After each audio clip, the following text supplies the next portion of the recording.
Connectez-vous, mes frères. Voilà.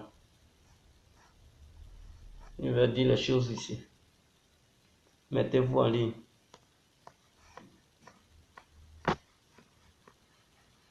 Connectez-vous. Je ne vais pas durer. Hein. C'est juste une petite vidéo pour vous faire comprendre.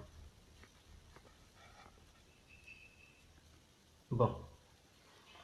Je vais la faire vite et quitter là. Bonjour, chers amis ivoiriens et africains.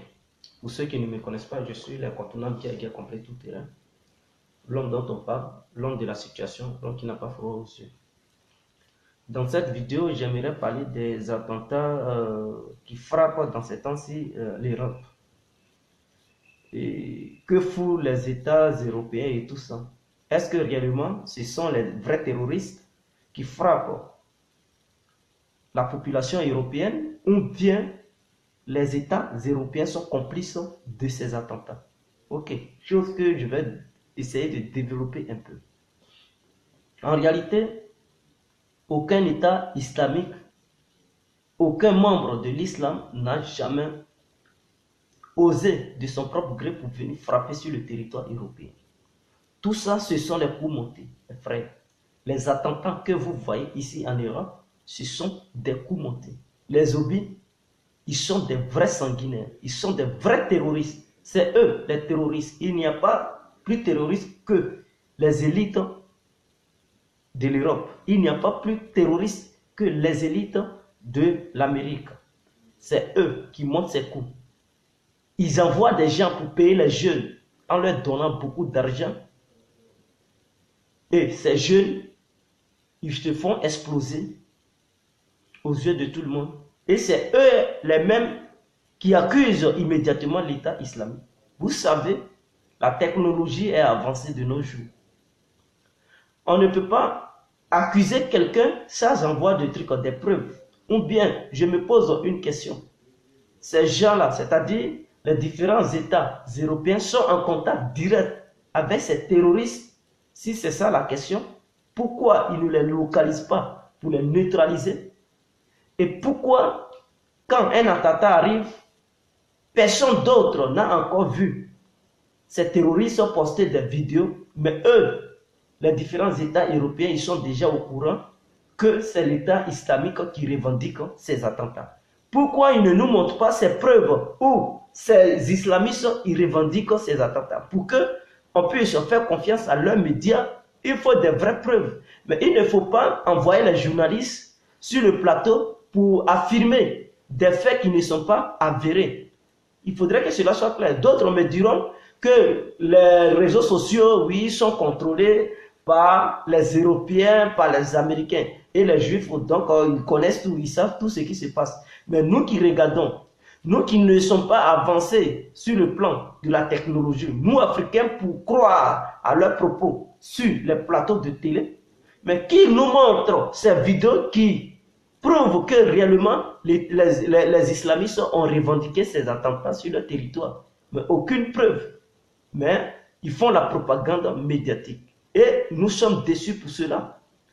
Ce n'est pas, en réalité, ce n'est pas histoire d'État islamique. Tout ce que vous voyez ici en Europe n'a rien à voir avec l'État islamique. Ce sont des arguments qu'ils avancent pour pouvoir détruire les pays qui ne veulent pas se soumettre au nouvel ordre mondial. Le nouvel ordre mondial, tu veux, tu ne veux pas, tu seras dedans. Et donc, il y a d'autres États qui contestent cela. Alors, qu'est-ce qu'il faut faire? Il faut faire des attentats sur son propre territoire pour prendre ça comme argument pour convaincre son propre peuple et aller attaquer d'autres États souverains qui ne veulent pas se soumettre. Voilà dans la logique où les Européens ils se trouvent. Regardez l'attentat de Nice à l'aide d'une voiture qui a ramassé les gens. Ça a tué beaucoup de personnes. En Allemagne, cela encore s'est reproduit. En Israël, cela encore s'est reproduit. Mais cela, une fois ça se reproduit, une fois l'action se passe, il dit oui, c'est l'État islamique. Comme si c'est l'État islamique qui était dans le monde entier. Comme si c'est l'État islamique qui avait un esprit criminel dans ce monde. Mais je vais vous dire non. Pourquoi c'est à eux seulement ils pointent du doigt? Ce sont des arguments qu'ils avancent pour aller foutre le bordel au Moyen-Orient. Sinon, en réalité, l'État islamique n'a rien à voir avec tout ce qu'ils nous font croire. C'est eux. Eux, les différents dirigeants européens et les hobbies européens, c'est eux. Ils sont dans ce jeu pour mentir au monde entier, pour dire qu'il y a eu attentat sur notre territoire. Et donc, il faut agir avec fermeté. Il faut les combattre. Comme ça, ils sauront faire la propagande. Ou bien ils sauront tester les armes qu'ils ont. Et dans ça, en même temps, ils vont profiter pour chercher des marchés, pour voir. Parce que les gens, ils vont voir l'efficacité de leurs armes. Ils vont essayer de foutre la merde, voler le pétrole, voler le gaz, parce qu'ils en ont besoin. Voler même l'or, l'uranium et tout. C'est dans ça, dans cette logique. Et détruire les États qui veulent être des États forts pour ne pas les concurrencer sur le plan militaire, sur le plan économique. Il faut les affaiblir. C'est dans ça l'Europe est. Donc les Européens eux-mêmes, ils sont capables de terroriser leur propre peuple pour pouvoir obtenir ce qu'ils veulent. Mais le peuple est ignorant. Le peuple européen est ignorant. Et c'est ceux qui sont les dirigeants qui font ces genres de choses. Donc, si un attentat a eu lieu, et que les journalistes sont immédiatement, ils sont au courant, ils disent oui, c'est l'État islamique. Mais je me demande si ces membres de l'État islamique, ils sont en contact avec ces journalistes. Si c'est eux qui les appellent, oui, l'attentat qui vient de se passer, c'est nous qui sommes à la base. Parce que nous ne voyons pas ça sur les réseaux sociaux. Non, non, non. On ne voit même pas ces vidéos qu'ils ont postées sur le net. Ou bien même les France 24, les CNN et tout ça. Ou bien RFI, ou bien TV5 Monde, ou bien je ne sais pas. Tous les médias qu'ils ont, ils n'ont jamais montré une vidéo où l'État islamique menaçait des gens. Ou bien où l'État islamique a revendiqué ces attentats. Vous comprenez? Mais ils nous font croire que c'est l'État islamique. C'est là que je me pose la question. Si eux-mêmes, ils ont donné leur contact à ces membres de l'État islamique, que s'il y a un attentat, ils n'ont qu'à leur appeler pour dire c'est eux qui sont à la base.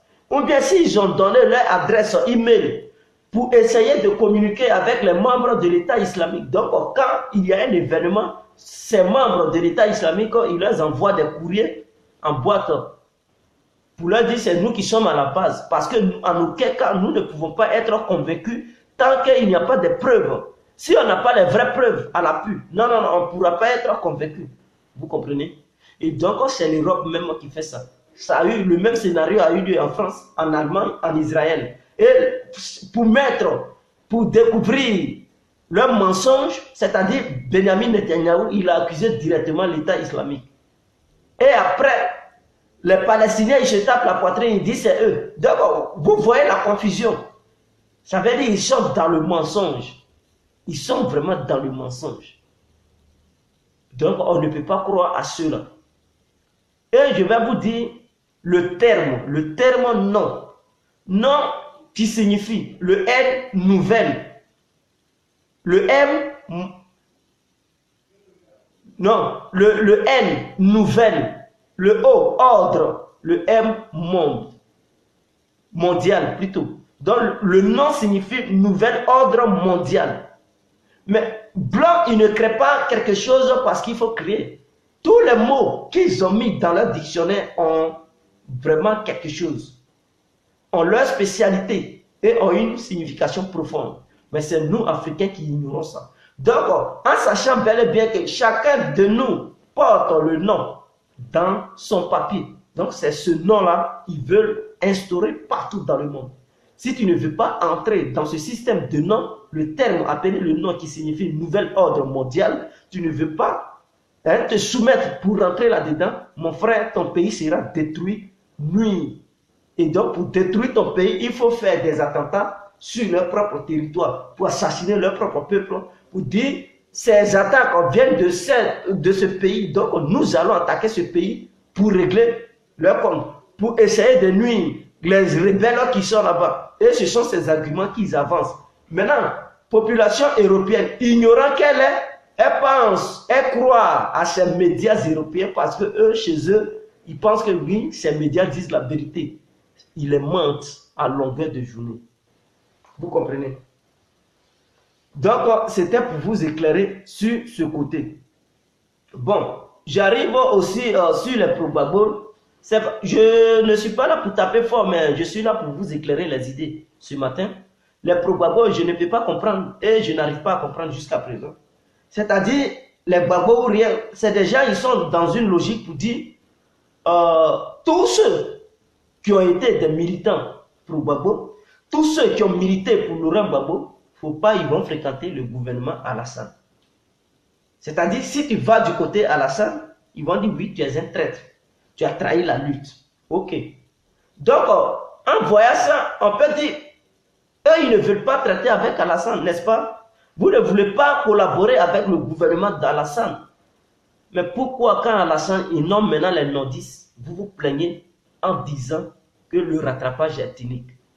Pourquoi vous les pro-Gbagbo, vous vous plaignez pour dire rattrapage ethnique? Parce que si Laurent Gbagbo il nomme par exemple un BT, vous l'accusez, oui c'est un traître, il a lutté, il a trahi le combat de Laurent Gbagbo. On ne peut pas comprendre. Donc tous ceux qui sont là pour ne pas qu'on puisse les traiter de traître, ils préfèrent s'abstenir, ils préfèrent se retirer. Mais vous qui les accusez, vous voulez quoi au juste?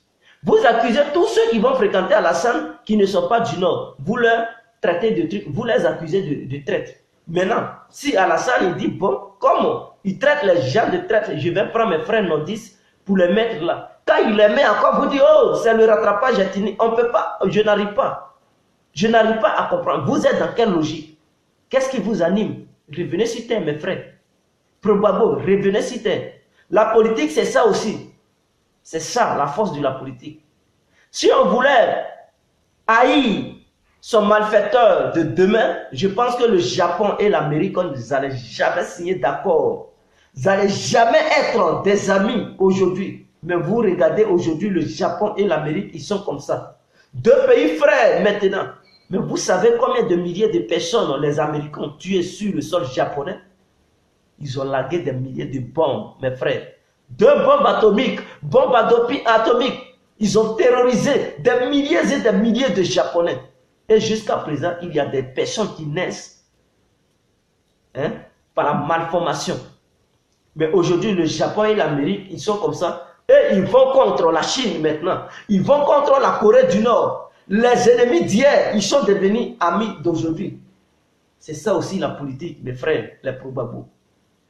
La politique, il faut être un stratège. Il ne faut pas dire l'autre, oui, il m'a fait ça hier, donc je vais me retirer. Hier, Bédier, qui était l'ennemi numéro 1 d'Alassane, aujourd'hui, vous voyez, il mange dans la même assiette. C'est ça aussi la politique.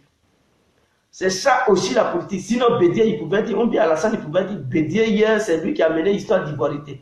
C'est lui qui a fait que les Ivoiriens, bon, ils ont commencé à maïr.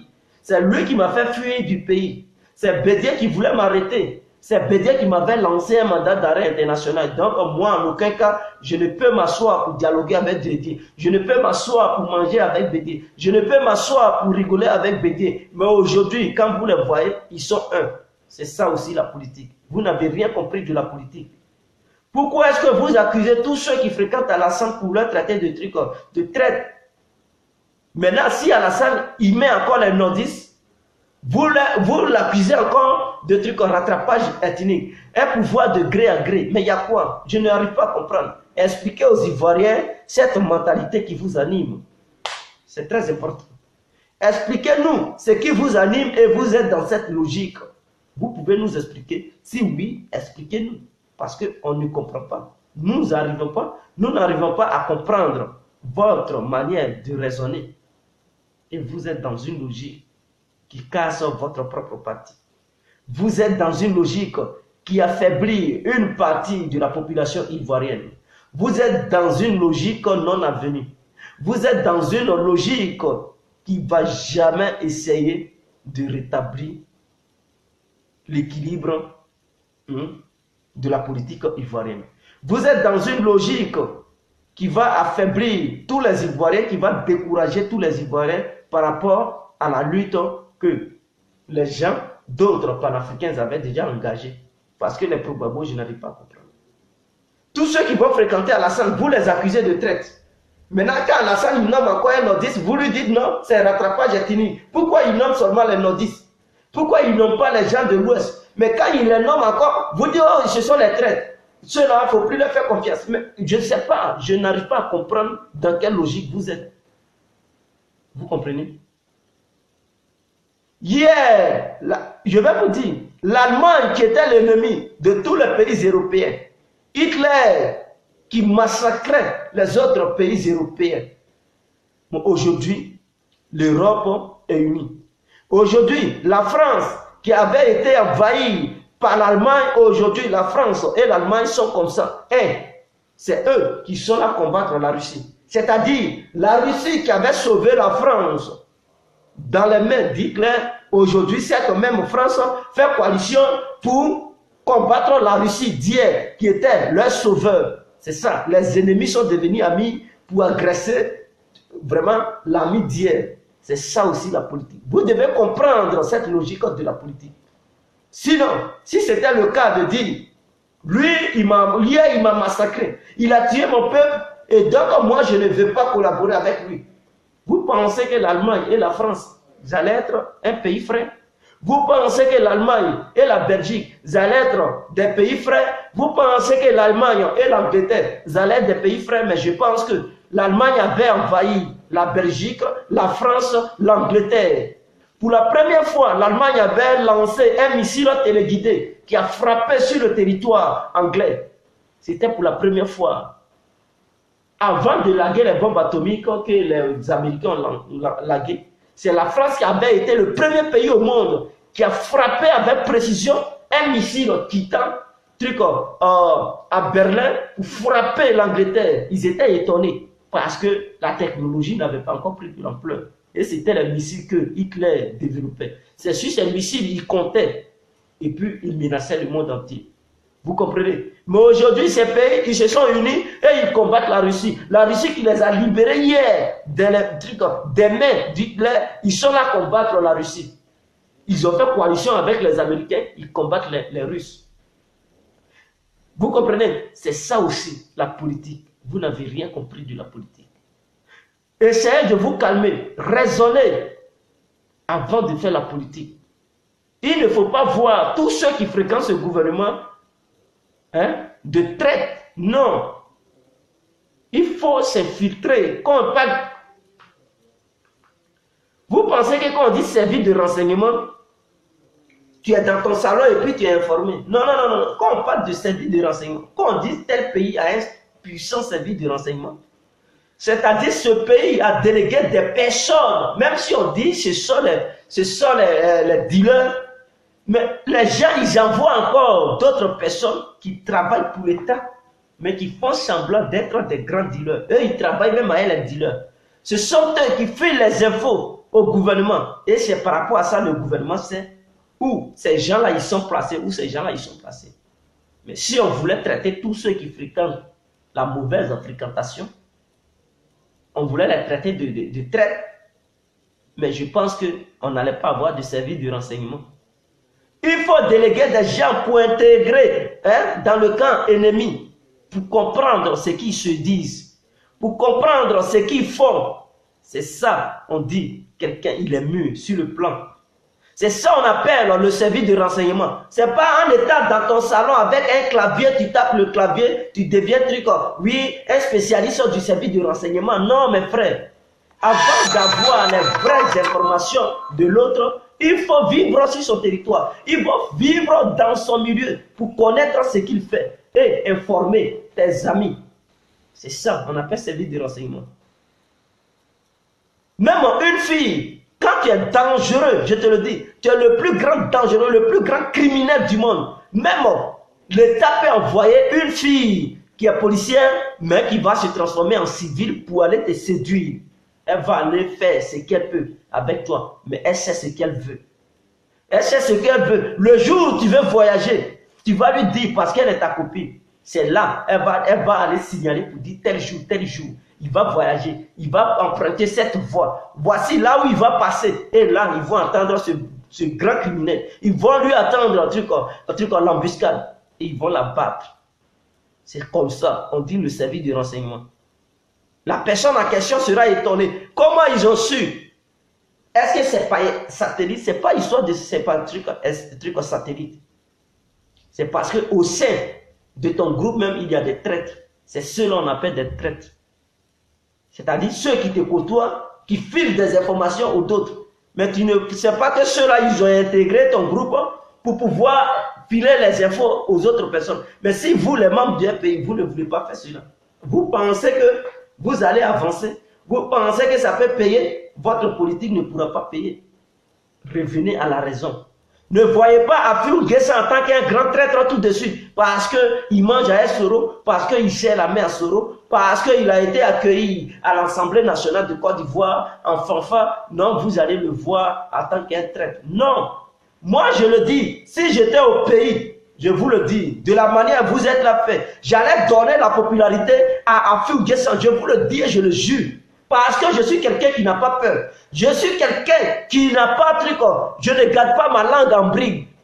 En bride, non. J'allais même battre en campagne pour truc. Afil Guessa, j'allais convaincre les Ivoiriens. Pendant que vous êtes sur les réseaux sociaux, moi j'allais être sur le terrain. S'il faut même appeler mes amis qui sont très forts, très intelligents, qui ont le monument de la langue, qui n'ont même pas froid aux yeux comme moi, j'allais les signaler, on allait faire tout pour donner la popularité à Afil Guessa. Et vous allez rester là, vous allez rêver. J'allais révéler beaucoup de choses aux Ivoiriens que d'autres, ils n'arrivent pas à dire sur le plan politique en Côte d'Ivoire. J'allais dire certaines choses, révéler même certaines choses, révéler certaines choses pour mettre la confusion dans votre camp, pour vous interpeller. Même s'il faut aller à Yopougon pour faire des meetings avec des haut-parleurs pour faire comprendre au peuple que Aboudraman Sangaré les a pris en otage et qu'Afil, il n'est pas un faux homme politique. Et j'allais faire avancer des arguments. Il allait avoir des propos venant du camp d'Afil, ils allaient m'informer sur certaines choses, j'allais dévoiler certaines choses. Et on allait voir si le peuple ivoirien allait vous suivre désormais. J'allais donner des exemples, comparer ces exemples sur le plan international. Ce qu'il y a eu, les guerres qui ont eu lieu et les ennemis d'hier qui sont devenus amis. J'allais dévoiler certaines choses, les Ivoiriens, ils allaient comprendre. Pour affaiblir ce Sangaré, je vous le dis, j'allais l'affaiblir en Côte d'Ivoire. Si j'étais là-bas, je vous le jure, si j'étais en Côte d'Ivoire, j'allais affaiblir Sangaré. Je vous le dis, avec mes propos, même à Divo, j'allais partir dans ma propre région, Divo, convaincre les Divolais en faisant les vrais meetings.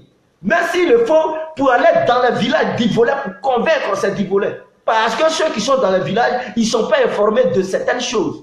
Ils ne sont même pas informés. Et j'allais les convaincre avec ma propre langue Dida. Si c'est pour parler en Dida pour les convaincre, j'allais les convaincre. J'allais convaincre ceux-là.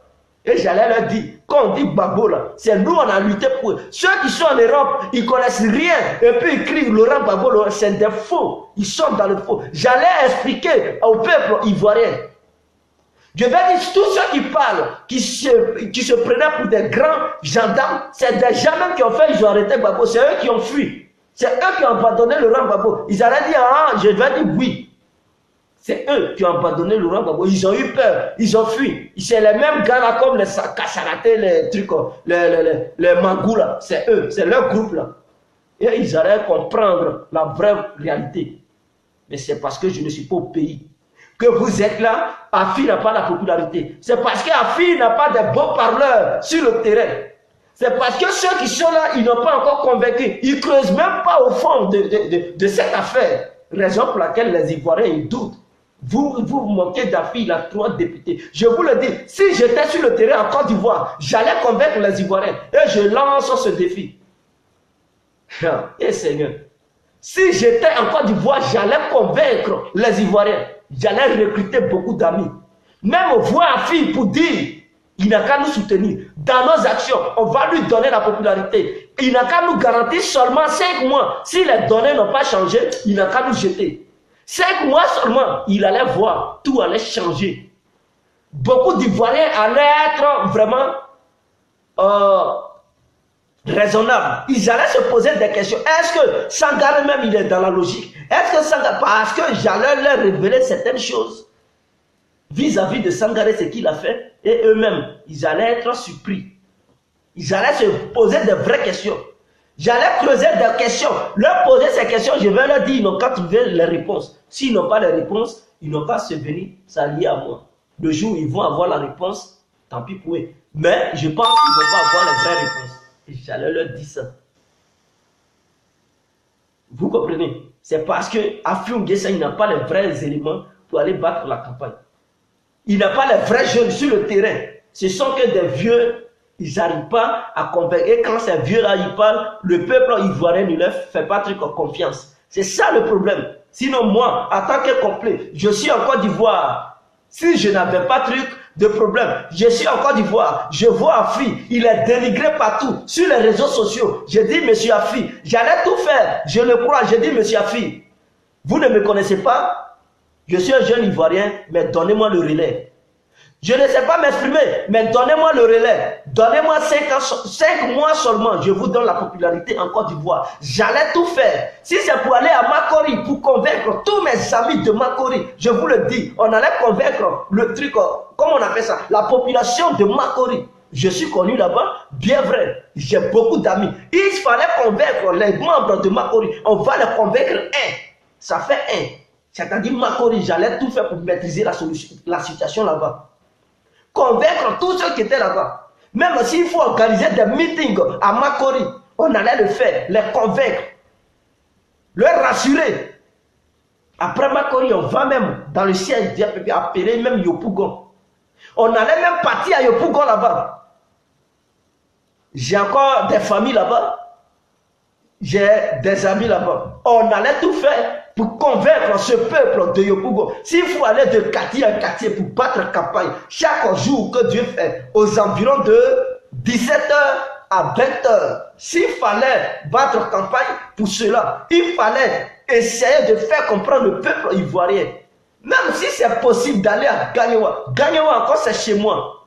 Il faut convaincre le peuple Bété. Il faut leur poser des vraies questions. Il faut aller dans les villages Bété pour leur expliquer les choses. Parce que j'ai l'impression qu'ils sont mentis en Côte d'Ivoire là-bas. Ils sont manipulés. Raison pour laquelle ils ne comprennent pas.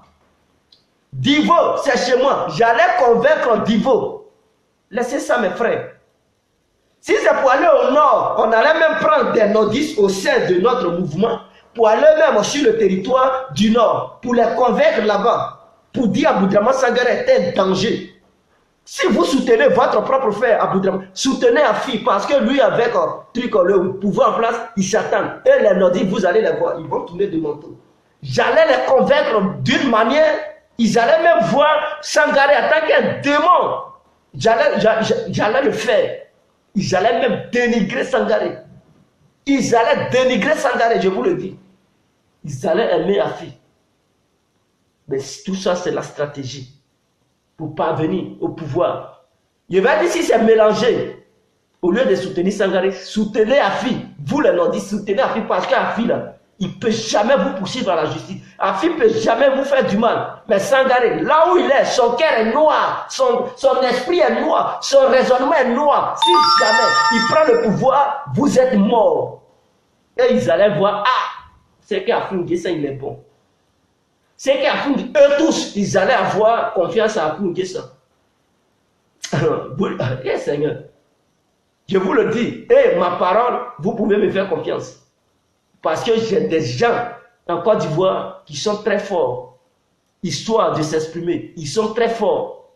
Ils sont très forts. Ils ont fini à ça. On allait aller sur le terrain pour convaincre le peuple ivoirien. Et Sangaré allait se voir isolé. Peut-être ce qu'il pouvait faire, c'est de nous menacer. De nous menacer pour dire, si on fait ça, ils vont envoyer des gens pour nous tuer. Sinon, pas ça là, il ne peut jamais faire quelque chose. Si c'est pour envoyer des éléments sur le terrain pour convaincre. Et le temps de Parlement et Agora, j'allais faire comprendre aux Ivoiriens que c'est l'histoire de Parlement et Agora, de ces plaisantins-là qui ont enlevé Laurent Gbagbo au pouvoir. J'allais creuser les choses. Eux-mêmes, ils allaient être confus. Ils allaient dire, mon frère, tu dis la vérité. Et j'allais commencer à citer les noms des plaisantins de trucs au Parlement et Agora qui mentaient aux Ivoiriens. Je vais dire, ils vous ont menti en disant que la Côte d'Ivoire peut faire la guerre à la France, qu'on avait des armes massives de destruction. Non. Je vais dire, ils vous ont menti, mes frères. Ils vous ont menti. C'est ceux-là. vous les considérez. Oh, c'est des grands menteurs. C'est des grands trucs, voleurs. C'est eux qui ont volé Laurent Gbagbo. C'est eux qui ont fait que Laurent Gbagbo n'a pas eu une bonne vision de la politique ivoirienne. C'est ce Sangaré qui a fait Laurent Gbagbo est parti à la CPI. Ils allaient dire en bon, je vais dire oui. C'est parce qu'il n'a pas négocié avant Alassane. Et cette négociation, Alassane attendait ça. C'est à cause de Sangaré encore. Alassane a amené Blé Goudé à la CPI parce qu'il n'a pas voulu négocier. En sachant bel et bien qu'il pouvait négocier pour éviter le transfert de Blé Goudé à la CPI. Mais il a voulu faire bras de fer. Ils l'ont transféré encore. Et j'allais encore expliquer. C'est à cause de Sangaré, la guerre est arrivée. Ils vont dire, bon, comment ça? J'allais expliquer les choses. Les Ivoiriens, même, ils allaient être étonnés. Ceux qui vont me dire, ta fille a trahi, je vais dire, donnez-moi des preuves qui prouvent que... Parce que j'allais faire un débat contradictoire. Je vous le dis, un débat contradictoire, j'allais m'arrêter. Quiconque pense avoir les preuves de dire, la fille était traître, qui me confronte avec ces preuves, on va débattre. Et j'allais devant les Ivoiriens, devant le peuple ivoirien, j'allais convaincre le peuple ivoirien. Ceux-là, ils allaient être humiliés. Et chacun allait quitter là avec la confiance de supporter Affi N'Guessan. Je vous le dis. Parce que quand je suis devant une caméra, moi, dans ma vie, il n'y a jamais eu quelqu'un, je vous le dis, il n'y a jamais eu quelqu'un qui est assis avec moi pour me contredire, ou bien quand il y a un débat contradictoire qui a pris le dessus sur moi. Jamais, je vous le dis. Depuis le pays, j'ai été toujours comme ça. Voilà. Quand j'avance des arguments, quel que soit ta compétence ou bien ton intelligence, mon frère, tu peux jamais avoir raison sur moi parce que je sais que je vais te convaincre. Et ceux qui sont là, ils vont être d'accord avec moi. Mais si ce n'est pas écrit, peut-être vous posez vos questions et vous êtes dans une logique. Quand vous me critiquez, oui, je le sais. Mais si on décide de s'affronter comme ça, les gens, ils sont là, ils nous regardent. Ils n'ont qu'à nous regarder. Chacun n'a qu'à faire avancer ses arguments, je vous le dis. Il faut beau parler la langue de Molière, mon frère. C'est pas ça qui va me convaincre. Mes arguments que je vais avancer, mon frère, tu seras humilié. Et je suis sûr. Et je me fais confiance, c'est pas ici.